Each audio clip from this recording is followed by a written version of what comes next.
Notre invité de cette semaine se spécialise dans le flair bartending, une discipline adoptée par certains barman qui agencent leurs cocktails de façon artistique ou acrobatique.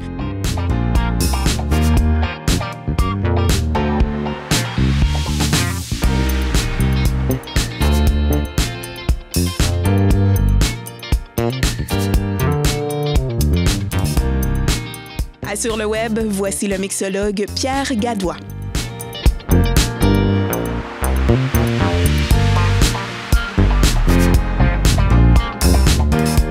Pierre, merci d'avoir accepté l'invitation sur le web. Donc, on l'a vu un petit peu dans l'ouverture d'émission.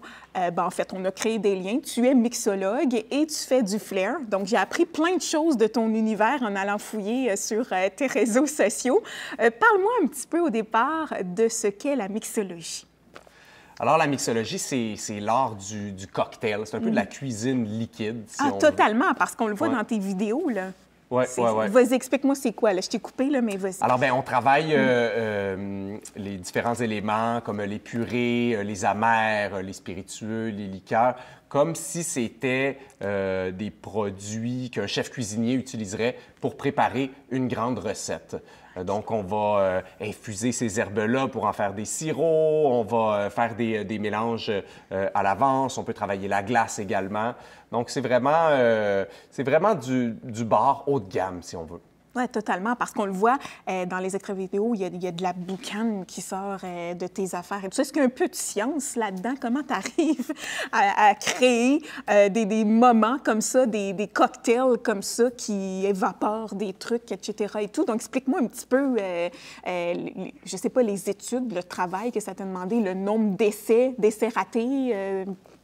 Comment ça s'est passé? En fait, j'ai fait 3 ans d'université à quand même, c'est un programme? Wow! Non, okay. Vraiment pas. J'ai fait service professionnel de la restauration. Là, je connaissais pas cette branche-là. C'est drôle, tu m'as eu. C'est souvent des gens qui sont autodidactes qui vont faire ça, qui vont en fait un cours en restauration, qui vont avoir des notions qui ont été cherchées sur le domaine du milieu du travail. Oui. Ma mère avait un restaurant. Okay. Mon père était comédien. Et moi, j'ai eu une grosse passion pour la restauration, mais j'aimais le côté création de la cuisine, tout ça, mais j'aimais le côté présence sociale de la salle. Donc, j'ai vraiment été rechercher un peu des deux là, dans la mixologie, qui est une nouvelle tendance qui s'en venait au Québec. C'était très fort en Europe, aux États-Unis aussi. Et puis c'est ça, tranquillement, on va chercher, c'est beaucoup, on se forme nous-mêmes un peu parce que c'est des choses qu'on va créer de toutes pièces, on va regarder comment ça se passe dans les autres pays, les nouvelles technologies. Donc, pour faire de la boucane, c'est plus le côté spectacle, je pense. Oui, c'est ça. Mais il y a toujours une portion aussi, là, chimie un peu là-dedans, les différentes températures, les différentes densités de liquide, etc. C'était le niveau un petit peu science que je voulais t'amener dans ton truc parce que, bon, ça me rappelait mes études il y a de cela plusieurs années. Donc, tu sais, on faisait des essais et il y avait, de la vapeur qui sortait de nos expériences et tout ça. Puis, on part de quoi quand on veut créer un drink, un cocktail? T'es parti de quelle chose pour venir te dire que, bon, ben là, je vais créer ça, ça, si je mets ça avec ça, ça va donner ça. Donc, ça a été quoi ton premier cocktail, tiens, par exemple? C'est un peu comme la cuisine, hein? Tu sais, on part de recettes classiques. On part d'un pâté chinois, on va faire une variation sur un pâté chinois, ou on part d'un produit, d'un producteur. Donc, un producteur de patates qui va faire des patates douces, des patates mauves. Et là, on est inspiré, on va faire une recette là-dessus. Donc, c'est la même chose en mixologie. On va partir soit d'un produit, d'un spiritueux, d'un ingrédient quelconque, d'un amer, d'une herbe, ou on va partir d'une recette classique, le mojito. On veut refaire une variation du mojito, mais avec de la tequila ou de la vodka. Donc, c'est souvent ça. C'est soit le produit, soit C'est ça, l'autre affaire que j'ai dit, là, c'était Oui. Est-ce que c'est populaire? Oui. C'est l'affaire, là. Est-ce que c'est populaire au Québec, la mixologie, ou c'est parti de d'autres pays? On a amené ça ici. C'est quoi son histoire? Est-ce que les gens... Est-ce que c'est quelque chose de répandu qui marche, ou tu es dans les rares à nous offrir un service comme ça? C'est de plus en plus populaire. Ça s'en vient, là? Tu dirais ça s'en vient vraiment. Bien, c'est populaire, même. Ça l'est devenu, il y a 10 ans, là, moi, quand j'ai fait mon cours... service de la restauration, on avait un cours de bar et c'était pas très up-to-date. On était beaucoup dans des vieux cocktails des années 90, tout ça. Et les restaurateurs ont beaucoup aidé à faire évoluer le monde de la mixologie, les hôteliers également. Et là, toutes ces petites mains-là qui travaillaient dans des hôtels, dans des restaurants, bien, un jour, arrivent à 25 ans, 25, 30 ans, décident qu'ils achètent un bar et qu'ils construisent un bar de mixologie. Donc, je te dirais, dans les 5 dernières années, là, on a peut-être une vingtaine d'établissements assez hauts à Montréal qui sont sortis. Oh, quand même! Ça fait 5 ans, mettons, qu'on pourrait dire là, que la mixologie est à la mode. Là. Et toi, tu t'es créé ton entreprise. Donc, c'est quoi exactement les services que tu offres dans cette entreprise-là au niveau? Parce que c'est pas juste comme, oui, la base, c'est de la mixologie, mais il y a toute autre chose qui vient avec ça aussi. Donc, parle-moi un petit peu. C'est ça. Alors, mon entreprise, bien, ça a changé beaucoup avec la pandémie. Oui. Là. Avant, on faisait les plus gros événements à Montréal. On était comme un traiteur, mais spécialisé en cocktails. Donc, on arrive avec les bars portables, le personnel, les recettes, les ingrédients. Et un spectacle, Et un spectacle, bien sûr. C'est totalement un spectacle, vous regardez. Mais là, pendant la pandémie, on s'est réorienté. Donc, on fait des boîtes cocktails. Et ça va rester, je suis pas mal sûr. Bien, je pense que oui, moi, l'idée est géniale. Donc là, tu es chez toi, tu ouvres ta boîte, tu as tous les ingrédients pour créer une belle recette avec ta mère, avec ton père, avec des amis ou avec des collègues de travail. C'est beaucoup ça. C'est beaucoup le côté corporatif. En entreprise là, qui va fonctionner, que ce soit en présentiel ou en virtuel. Là. Donc, on est, pour répondre à ta question, une compagnie spécialisée en services de bar, mixologie et flair bartending. Et là, on s'entend que le flair, c'est pas tout le monde qui peut faire ça. Est-ce qu'au niveau des employés, tu arrives à dénicher des perles rares comme toi? Est-ce qu'ils ont été suivre un cours de jonglerie? Comment ça part, tout ça? Parce qu'on s'entend que, bon, c'est toute une manipulation de bouteille là, que tu fais. Là. Donc, qu'est-ce que ça demande un petit peu? Ça, c'est venu avec ton désir de faire des cocktails ou c'est parti de où, ça aussi, dans ta vie? Bien, tu sais, je parlais tantôt le côté spectacle. Mon père, comédien, ma grand-mère avait un théâtre aussi. Mon grand-père était... Toute ma famille était dans cette espèce d'univers-là. Beaucoup plus le théâtre. Moi, j'ai aimé le cirque. J'ai adoré le cirque, la trampoline, la jonglerie, etc. Donc, t'en as fait, toi? Et puis, j'aime les choses qui sortent de l'ordinaire. Le skateboard, le snowboard, prendre des risques un petit peu aussi.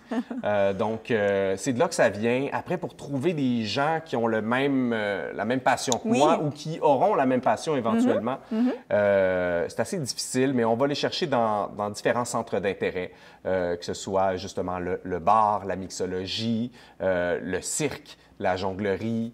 Et puis, c'est souvent des gens qui vont être soit en réorientation de carrière ou soit qui ont un plan bien déterminé et puis qui sont passionnés de ça. Donc, moi, je vais plus chercher une passion chez quelqu'un qui a un CV, là, en soi. Oui, exactement. Des passionnés un peu comme toi qui aiment les trucs qui sortent de l'ordinaire, comme tu disais.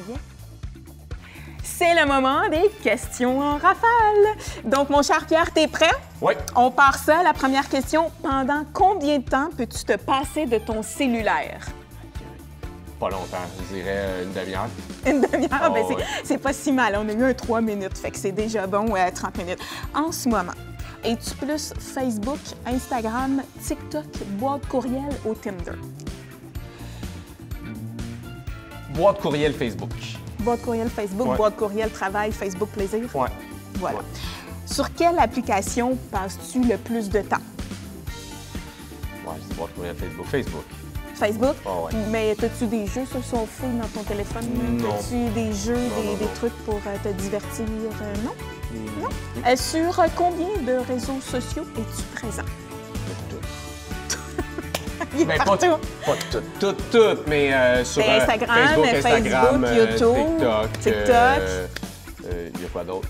Il y en a plein d'autres. Il y en a plein, mais en tout cas... Sur les 3 principaux. T'es là. Ouais. On peut te suivre là-dessus.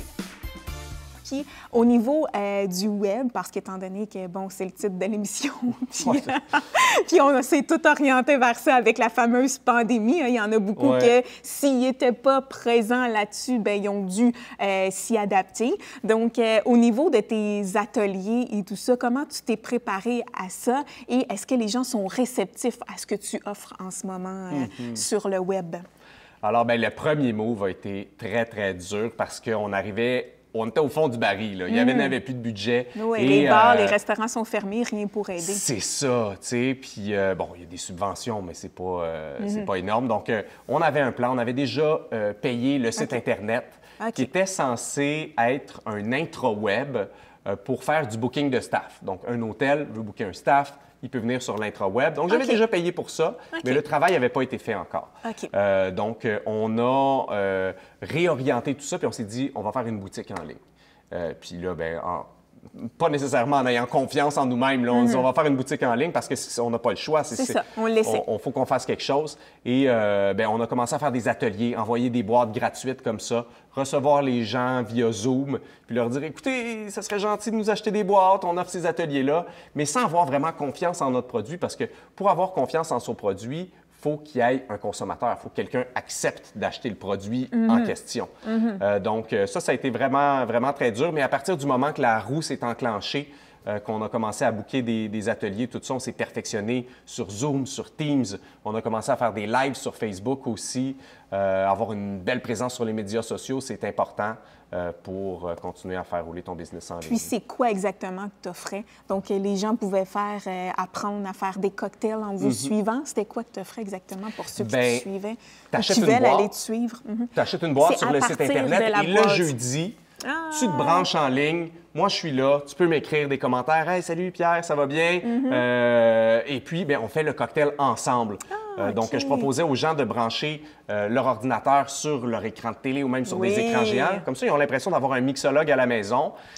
Ces temps-ci, c'était plate, il n'y avait pas grand-chose à faire. Et puis, une activité comme ça, c'est arrivé pile au bon moment. Oui, vraiment. Puis, ça a aidé l'entreprise. On a tout de suite été rassurés dans notre modèle d'affaires. Les gens se sont mis à consommer le produit, puis à l'apprécier, puis à nous donner des bons feedbacks aussi. Ouais. Ah, c'est génial de se couper. Puis il y a aussi l'émission que tu fais sur nos ondes. Ben oui, donc, Vivons local. Ouais. Donc, parlons-en un petit peu parce que cette émission-là présente des producteurs d'alcool local, donc le coup dans notre région, la Montérégie-Ouest. Et c'est toi qui es là pour créer des cocktails à partir de ces fameux produits-là. Donc, comment que ça se passe de ce côté-là? Essais, erreurs, on goûte. Tu dois déjà avoir ta petite idée là, de quoi créer. Est-ce que ça a été un beau défi pour toi? Bien, c'est un super beau défi, puis c'est le fun de travailler avec l'équipe aussi. C'est quelque chose que j'ai toujours rêvé faire un peu. Je l'ai déjà fait, mais je pense que c'est une des émissions où j'ai le plus mon droit de parole, et ça, je l'apprécie beaucoup. De création. De création, tout ça. Puis on a cherché les producteurs ensemble, donc on n'est pas arrivé vraiment avec un concept tout cuit. Il faut que tu fasses un cocktail avec du sourpuss, tu sais. Ça aurait été plus difficile, mais là, avec la latitude que TVSO donne, je trouve ça vraiment super pour le côté créatif. Et puis non, j'ai vraiment du plaisir avec ça. Je vais créer les recettes beaucoup en partant des producteurs, de leur histoire et de leurs produits. Et puis ensuite, ben, je vais essayer de créer une recette un peu plus simple pour Madame Tout-le-Monde, pour Monsieur, Madame Tout-le-Monde. Et puis une recette un petit peu plus compliquée pour ceux qui ont envie de pousser la note. Là, exactement, d'impressionner les invités à la maison. Donc, et puis, tu dois avoir une certaine pression. Toi, quand j'imagine, bon, quand on est cuisinier, on reçoit à la maison, on veut faire une bonne recette, est-ce que tes amis s'attendent tout le temps un paquet de cocktails quand ils arrivent chez toi? Ça se passe comment à ce niveau-là dans ton quotidien, là, la réalisation de tout ça? Cordonnier mal chaussé, je dirais. Bien, c'est ce que je tout le pensais, temps ça. Mais oui, parce ça, que hein? j'achète de la bière, j'achète des caisses de bière, du vin rouge. Donc, on n'a pas envie nécessairement d'en faire et on se met tellement de la pression dans un sens que si j'ai pas tous les ingrédients et tous les outils pour le faire, des fois, je back un peu, mais j'ai mon collègue, mon partenaire, qui est mon ami d'enfance aussi, Alexandre Lindsay, qui lui lui, il adore les cocktails. Et puis, c'est le fun de l'avoir dans l'équipe justement pour ça. C'est plus simple pour lui. Petite canette de soda, il n'y a pas de glace, pas grave. Et il fait des mélanges. Ouais, fait que quand on fait des activités comme ça, soit en groupe ou en équipe ou avec le travail, bien, il y a toujours Alex qui est là pour nous faire des cocktails. Mais moi, j'amène du vin puis de la bière. Voilà, il en faut aussi. Ouais. Ça a été quoi ton cocktail coup de cœur? C'est sûr que ceux que tu crées, tes aimes, je le sais, là, mais il doit en avoir eu un moment donné, tu as dit « Wow, celui-là, là, en particulier, je suis fière du résultat, puis il est dans mon top 5. » Bien, j'ai créé beaucoup de cocktails là, que je suis fière du résultat, mais moi, c'est quand on a commencé à faire des drinks avec des concombres. Ah, ça, OK. J'ai adoré ça. Puis ceux qui me connaissent le savent, je suis tombé là-dedans à fond. Ah oui? Et je fais des compétitions cocktails. Et une de ces compétitions-là, qui s'appelle Made with Love, ça se passe à travers le Canada. Et il y a une sélection à Montréal et c'est très, très hot parce qu'il y a plus de 1000 personnes qui vont être là sur place, qui vont goûter ton cocktail. Wow. Donc, tu as le choix du public. Ils vont te donner un petit collier. Et tu as le choix des juges qui vont voter pour ton cocktail. Donc, il y en a deux. Là. Une fois, j'avais fait un cocktail avec de la barbe à papa au jalapeno. Donc, en partant de zéro, j'avais réussi à épicer le sucre et puis ça, c'était super cool. Et le deuxième, bien, à base de concombre, j'avais creusé. J'avais acheté des gros concombres, là, bien gros.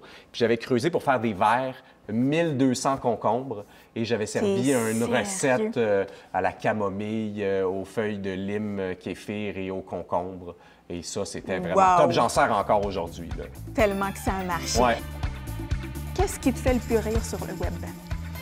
Sur le web, ben, je pense les vidéos de chatons puis de bébés, là, c'est international, ça. Tout le monde consomme ça. On trouve ça drôle. Puis en plus, c'est des petits bouts, c'est rapide, on peut écouter ça n'importe quand. Qu'est-ce qu'on ne retrouvera jamais sur ta page Facebook? Ben, ne jamais dire jamais. Je pense qu'on peut tout retrouver, mais du plagiat, on ne retrouvera pas de plagiat sur ma page Facebook. Et des trucs vulgaires, on ne trouvera pas vulgaire. Non, c'est une page de bonheur. C'est ça, exact. Ouais, la pire chose que tu aies faite sur les réseaux sociaux? J'ai rien fait de grave là-dessus. On dirait que c'est comme je suis conscient là, qu'on me voit, puis... Tu fais attention à ce que tu fais. mets. Chose. Faute d'orthographe. Non, mais je dis... Il y en a beaucoup. Ouais. Il y en a beaucoup qui ont fait ça. Mais si c'est ça la pire chose, ben écoute, c'est correct. C'est plus toi dans tes événements que ça arrive que sur tes pages. Ouais, exactement. Est-ce que tu crées des vidéos aussi? Est-ce que les gens peuvent te suivre dans des vidéos de spectacles de jonglerie, si on veut? Y en a-tu? Est-ce que tu t'es mis là-dessus? C'est-tu quelque chose que tu fais aussi en ce moment? Oui, c'est quelque chose que je fais en ce moment, puis c'est quelque chose que je ne ferai jamais assez. Donc, je veux le faire encore plus. Vous pouvez me suivre sur Instagram, sur Facebook. Pierre Gadois. Sinon, j'ai un compte TikTok aussi. Là, ça s'en vient. Oui, bien j'avoue, ça s'accorde avec toi, le fameux TikTok. YouTube aussi. YouTube aussi. Pour, tes on va mettre beaucoup la pression sur YouTube dans les prochains mois, prochaines années. Mais on a toujours sur Instagram et sur Facebook une belle présence aussi. Puis TikTok, c'est comme... Je sais que c'est la clientèle de demain. Ils ont peut-être pas tous 18 ans en ce moment, mais un jour, ils vont l'avoir. Oui, exactement. Et ce jour-là, ben, je vais savoir comment faire des belles stories puis des beaux petits montages vidéo parce que je me pratique. Oui, exactement. Puis justement, TikTok, c'est, en tout cas, moi, je vois aller ma fille, c'est qu'ils recopient ce que les autres font. Ben oui. Donc, c'est sûr, il faut peut-être leur donner des bouteilles de plastique avant de commencer ou des balles ou peu importe. Tu as commencé avec toi, la fameuse jonglerie et les... ça a débuté... Oui, c'est vraiment... Est-ce que c'est tes mouvements? Tu t'inspires des autres? Comment tu arrives à te créer? YouTube. Là, à la base, il n'y en avait pas beaucoup à Montréal. J'ai vu ça sur la rue Saint-Laurent. Je ne savais même pas que ça s'appelait du flair. Et j'ai commencé à pratiquer les bouteilles de vin. Tu sais, le bac de recyclage de ma mère, je saisissais tout. Et là, j'allais au parc, j'allais casser ça. Mais j'avais aucune idée de quoi faire, en fait. YouTube n'était pas encore très, très hot. Et là, j'ai retrouvé cette personne-là, qui est Fabien Maillard, propriétaire du bar Le Lab. Un des premiers bars à cocktail, si ce n'est pas le premier à Montréal. Et je l'ai retrouvé, ce gars-là. Puis là, il commençait à montrer des trucs. Puis il y avait son partenaire aussi, Sam Dalcourt, qui me donnait des trucs. Puis YouTube est sorti. Et là, c'est parti en flèche.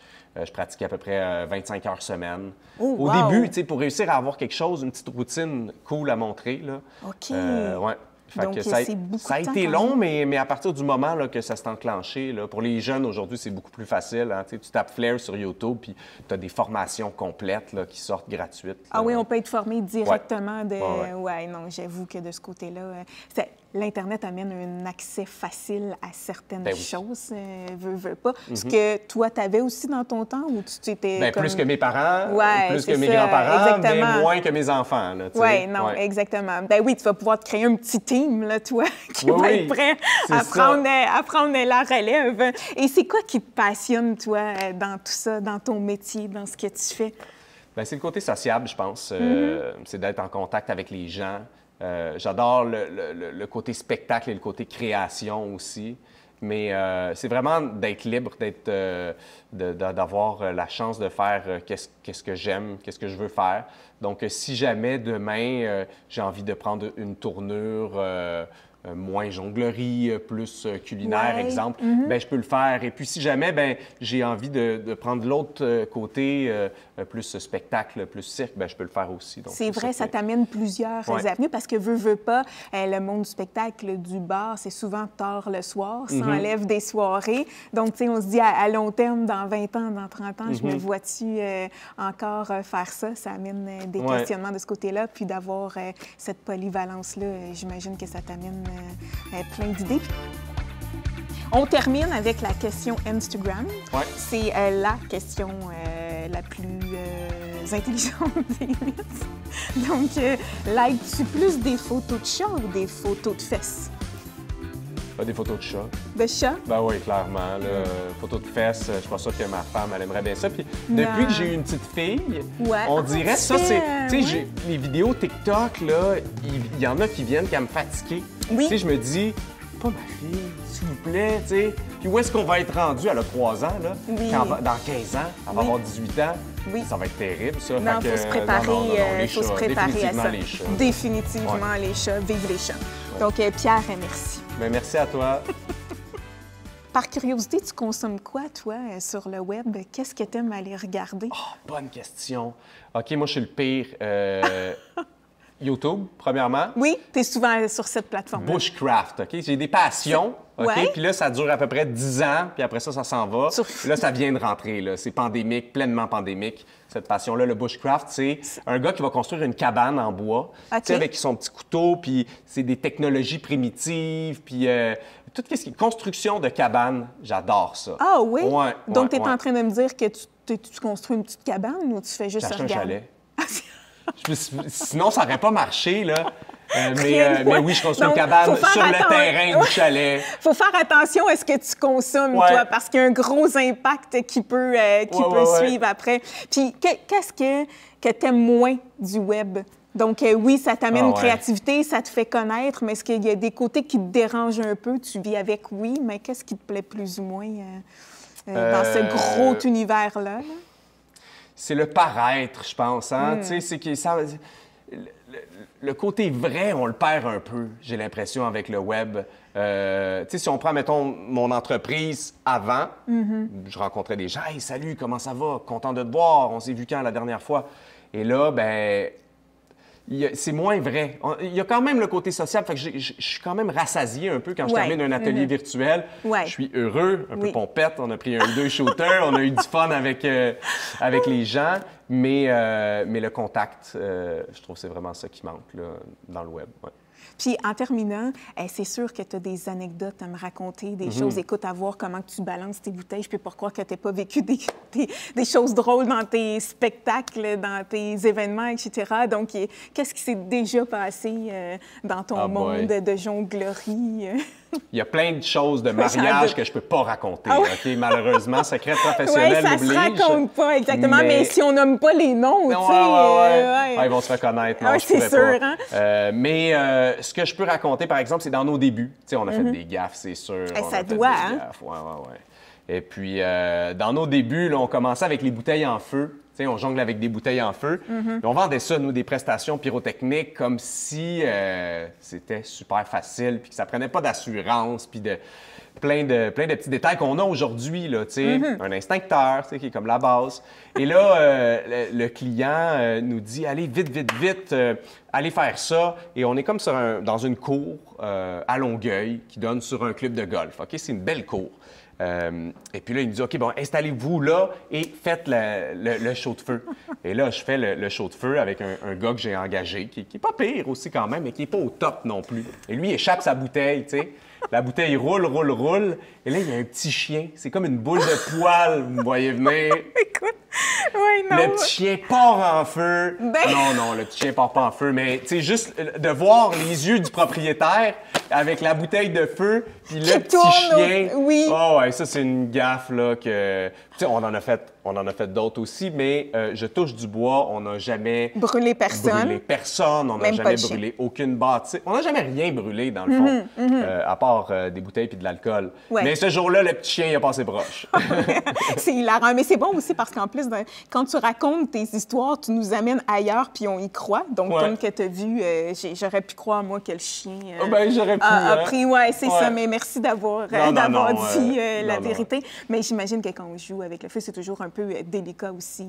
Au départ, on fait attention. En possession de tous nos moyens. Il n'y a pas d'état d'ébriété. L'alcool, c'est après le spectacle. C'est ça, exactement. Puis il faut prendre toutes nos précautions. Là, assurance, éclairage. On a des codes de couleur pour les couvertes, pour éteindre les trucs. Fait qu'il y en a une qui va servir à éponger le gaz, qui va être rouge, et une qui va être mouillée, qui va être noire, si jamais il arrive quelque chose, pour pas qu'on utilise la même couverte avec laquelle on a épongé l'essence. Ah oui, c'est vrai. Il y a toute cette gestion-là aussi, à prévoir qu'on pense pas. Ouais. Nous, on est émerveillés, on trouve ça beau, mais il y a autre chose après. Un travail à l'arrière de la scène qui se passe pour ça. Oui. Et Pierre, qu'est-ce qu'on te souhaite pour l'année qui s'en viennent? Oui, à part que la COVID disparaisse, qu'est-ce qu'on peut te souhaiter au niveau de ton entreprise, de tes projets?